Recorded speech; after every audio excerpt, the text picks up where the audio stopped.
আজকে আপনাদের একটা দারুণ ইন্টারেস্টিং জায়গায় নিয়ে যাব। কোথায় জানেন? উত্তর কলকাতার সেন্ট্রাল অ্যাভিনিউতে গিরিশ পার্ক মেট্রো স্টেশনের পাশে প্রায় 90 বছরের পুরনো উত্তর কলকাতার ঐতিহ্যবাহী নিরঞ্জন আগারে আপনাদের নিয়ে যাব। এখানকার ডিমের devil, fish fry, breast cutlet এইসবের দারুণ খ্যাতি।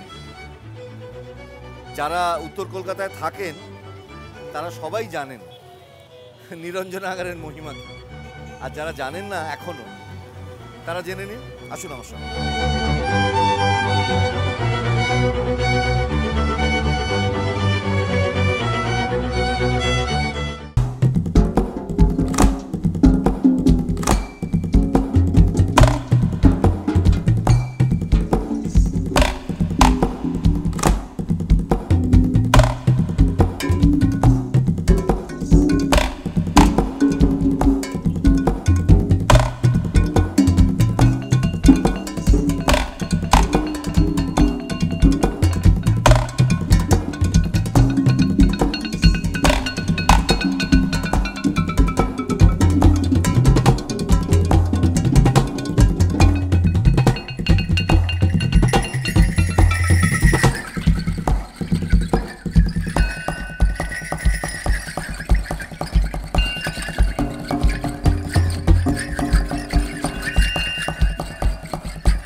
আজকে আমরা এসেছি উত্তর কলকাতার গিরিশ পার্কে অবস্থিত চপ, কাটলেট, ডেভিল, কষা মাংসর জন্য প্রসিদ্ধ 90 বছরের পুরনো নিরঞ্জন আগারে।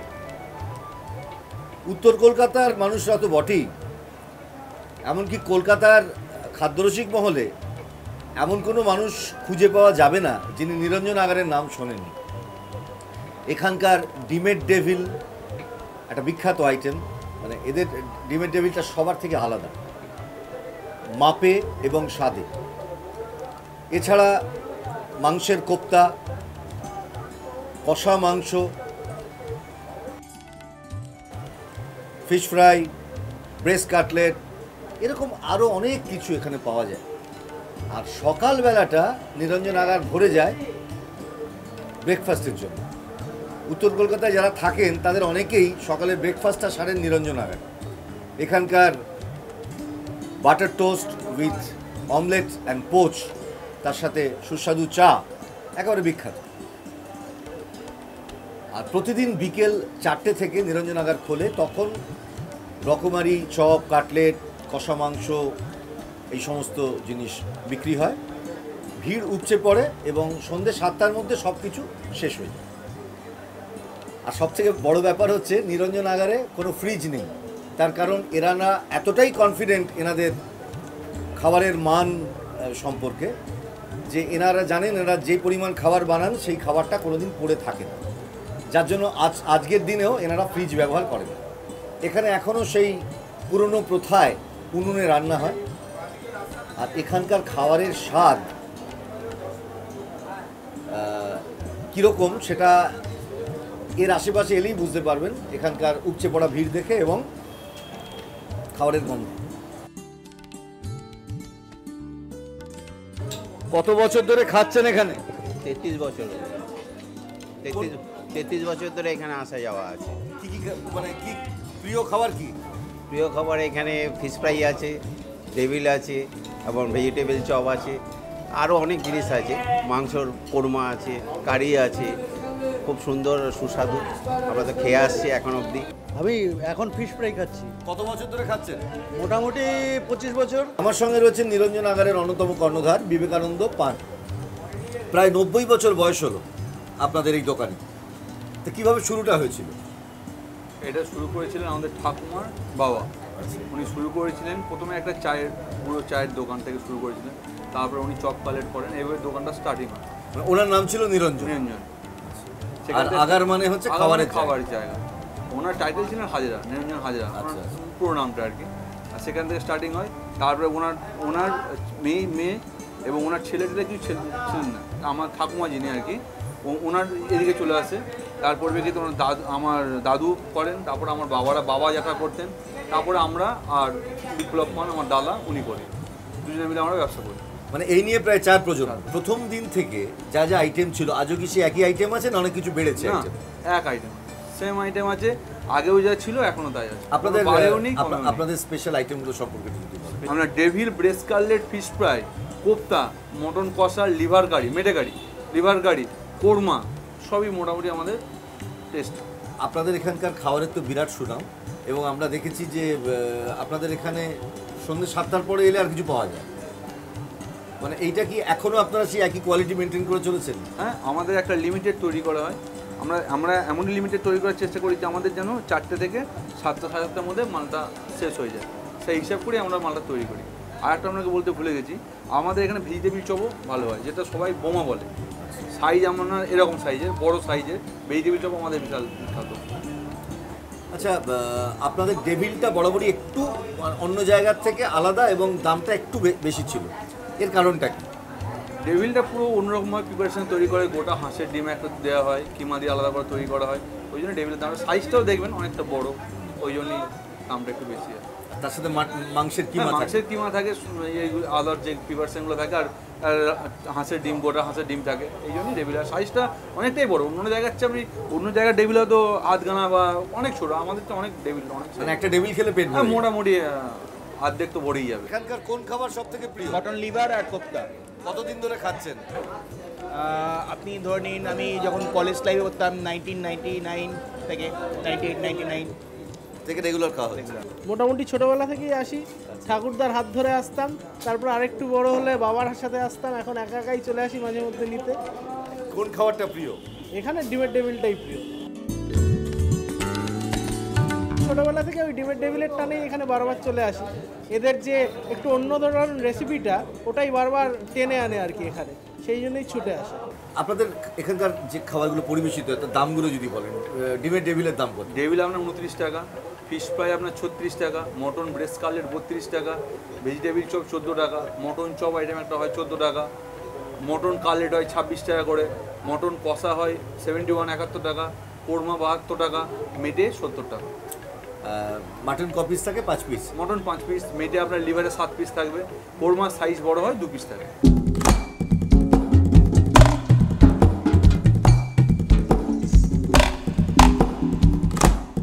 চিত্তবাবু, প্রায় 45 বছর ধরে আপনি নিরঞ্জন আগারের সঙ্গে যুক্ত। বহু বিখ্যাত মানুষ তো এখানে আসতেন খেতে, হ্যাঁ, একটু বলুন না তাদের কথা। তাদের কথা বলতে আমি বিকাশ রায় আসতো আগে, উৎপল দত্ত, অপর্ণা সেন, হ্যাঁ, এরা সব আসতো। উত্তম কুমার? উত্তম কুমার আসতো না, তরুণ কুমার আসতো, আচ্ছা, হ্যাঁ, তরুণ কুমার আসতো। এনারা কে কি খেতেন একটু বলুন।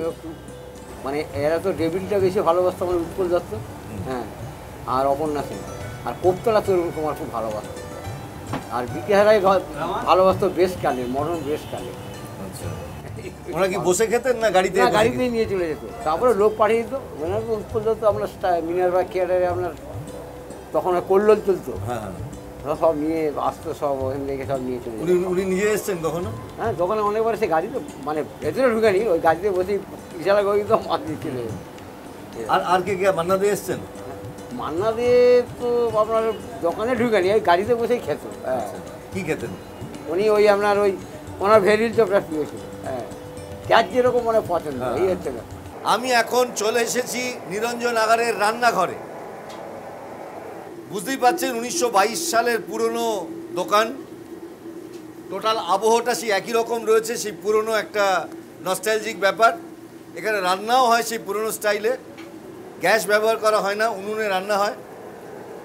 আর একটু আনঅর্গানাইজড, কিন্তু খাবারগুলো ভীষণ ভালো। তাই এই রকম জায়গাতেই নিরঞ্জন আগারের এই রান্নাঘরেই আমরা আজকে রান্না করব, আপনারা দেখবেন এবং শিখবেন। আমার সঙ্গে রয়েছেন এখানকার হেড কুক আশিস মাইতি। নিরঞ্জন আগারের বিখ্যাত ডিমের ডেভিলের রেসিপি দেখাবো আপনাদের, খুব মন দিয়ে দেখুন। কড়া উনুনে বসিয়ে 100 গ্রাম রিফাইন্ড অয়েল গরম করা হচ্ছে। এবার এর মধ্যে দেওয়া হবে পেঁয়াজের স্লাইস। তেল গরম করার পর দেওয়া হচ্ছে পেঁয়াজের স্লাইস। 100 গ্রাম রিফাইন্ড অয়েল গরম করবার পর 100 গ্রাম পেঁয়াজের স্লাইস দেওয়া হলো এখানে।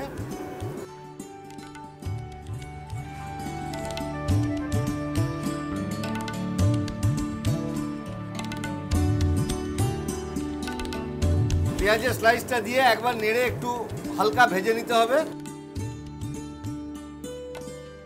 2 টেবিল চামচ আদা বাটা গেল। এবার যাচ্ছে রসুন বাটা 1 টেবিল চামচ। শুকনো লঙ্কা বাটা গেল 1 টেবিল চামচ। এবার গেল হলুদ বাটা 1 টেবিল চামচ।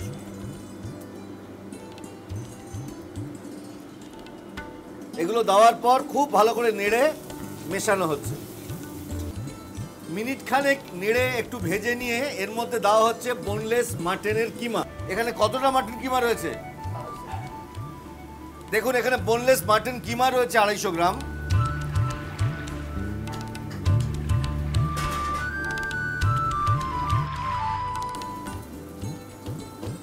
এবার 250 গ্রাম বোনলেস মাটনের কিমা গেল,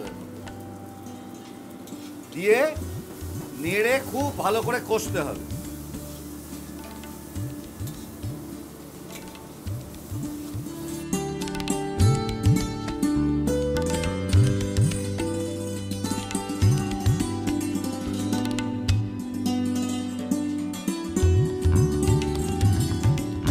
মাটন কিমাটা দেওয়ার পর ক্রমাগত নেড়ে মিনিট 10 আপনাদের কষতে হবে যতক্ষণ না জল ছাড়ছে।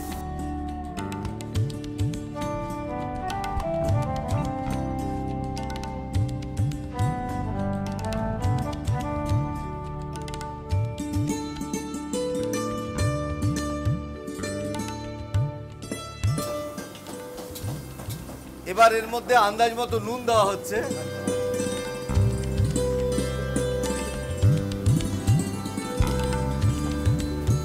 নুন দিয়ে খুব ভালো করে নেড়ে ভাজতে হবে।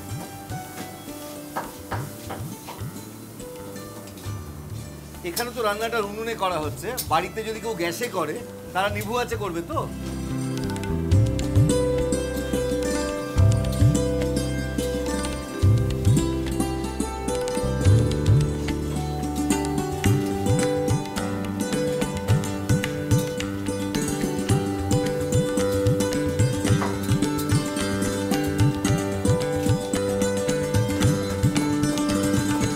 আপনারা দেখছেন এখানে উনুনে রান্নাটা হচ্ছে। বাড়িতে যারা গ্যাসে রান্নাটা করবেন তারা কিন্তু স্লো ফায়ারে রান্নাটা করবেন। একটা নস্টালজিক ব্যাপার, 1922 সালে এই নিরঞ্জন আগার প্রথম চালু হয়। তখনও যেভাবে রান্না হতো এখনও সেভাবেই এখানে রান্না হয়। এখানকার বিখ্যাত ডিমের ডেভিল রান্না হচ্ছে, খুব মন দিয়ে দেখুন। আমাদের সামন্ত সাহেব খুব ভালো করে রান্না করছে। মাটন কিমা দেওয়ার পর, সমস্ত মশলা এবং মাটন কিমা দেওয়ার পর প্রায় মিনিট 10 ক্রমাগত নেড়ে আপনাদের কষতে হবে। যখন দেখবেন তেল এবং জল ছাড়ছে তখন বুঝবেন প্রায় হয়ে এসেছে।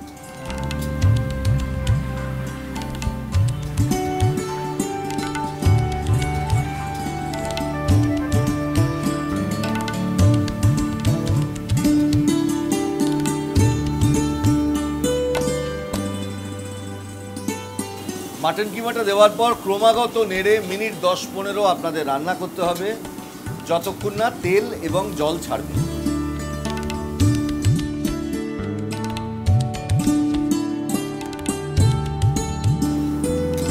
মিনিট 10 বাদে যখন তেল ছাড়বে তখন এর মধ্যে আন্দাজ মতো জল দিয়ে এটাকে সেদ্ধ করতে হবে।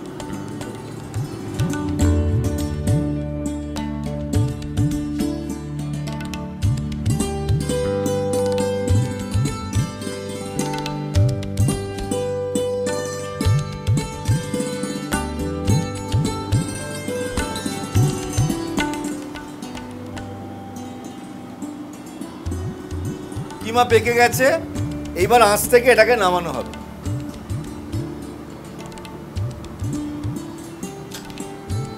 এবার এর মধ্যে 250 গ্রাম বিস্কুটের গুঁড়ো যাচ্ছে।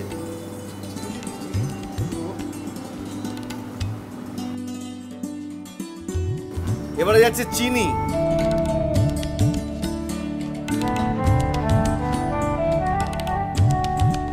4 চা চামচ চিনি গেল। এবারে খুব ভালো করে এটাকে মেশাতে হবে।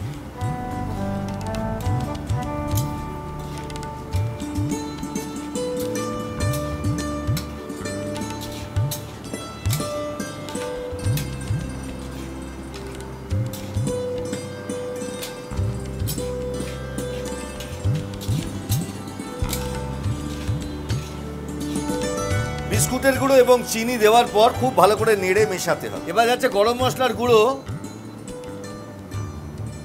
1 চা চামচ গরম মশলার গুঁড়ো গেল এর মধ্যে। গরম মশলার গুঁড়োটা দেওয়ার পর ভালো করে নেড়ে মিশিয়ে নেওয়া হচ্ছে। এইবারে এই পুরটাকে ঠান্ডা করতে হবে।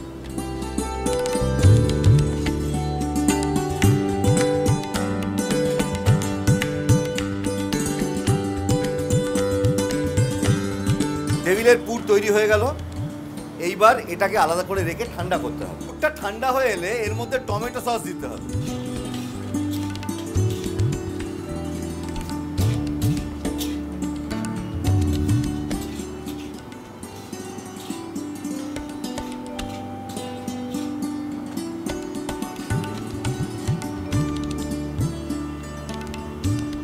পুর তৈরি হয়ে গেল।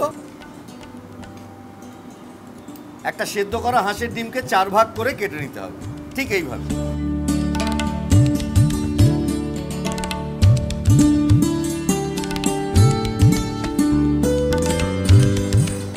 এইবারে দেখুন পুরের মধ্যে 1 মুঠো খানেক বিস্কুটের গুঁড়ো ছড়িয়ে দেওয়া হলো যাতে বাইন্ডিংটা ঠিকঠাক হয়।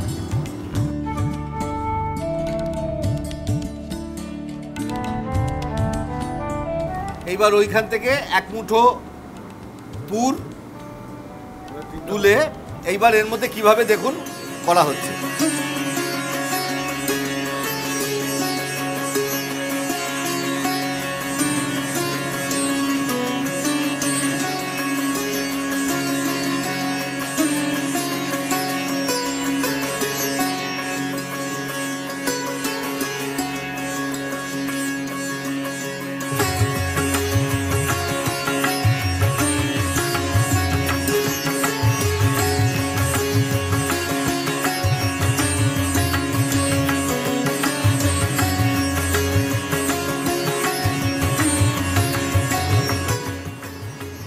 এইভাবে 1 মুঠো পুর নিয়ে একটা ডিমের 4টে খণ্ডকে 4 দিকে ঘুরিয়ে ঘুরিয়ে এই পুরের সাথে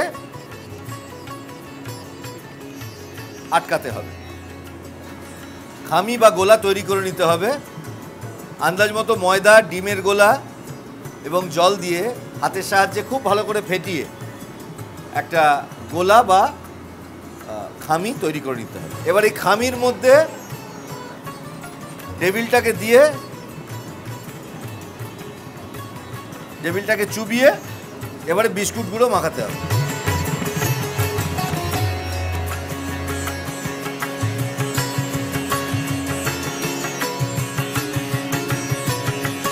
আরেকবার খামির মধ্যে চুবিয়ে আবার ব্রেড ক্রামের মধ্যে দিয়ে ক্রাম করে নিতে হবে।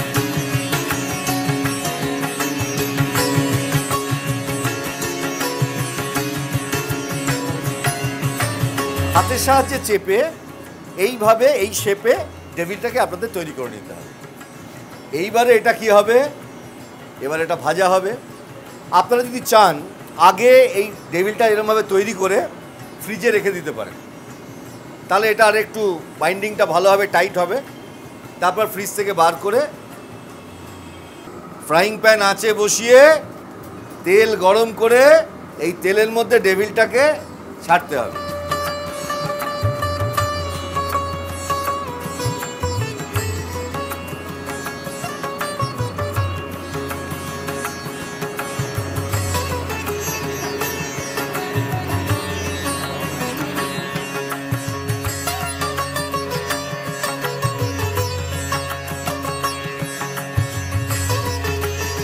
তেলে ভাজতে হবে হালকা বাদামি করে। তারপর তুলে মনের সুখে খেতে হবে দাঁড়িয়ে দাঁড়িয়ে।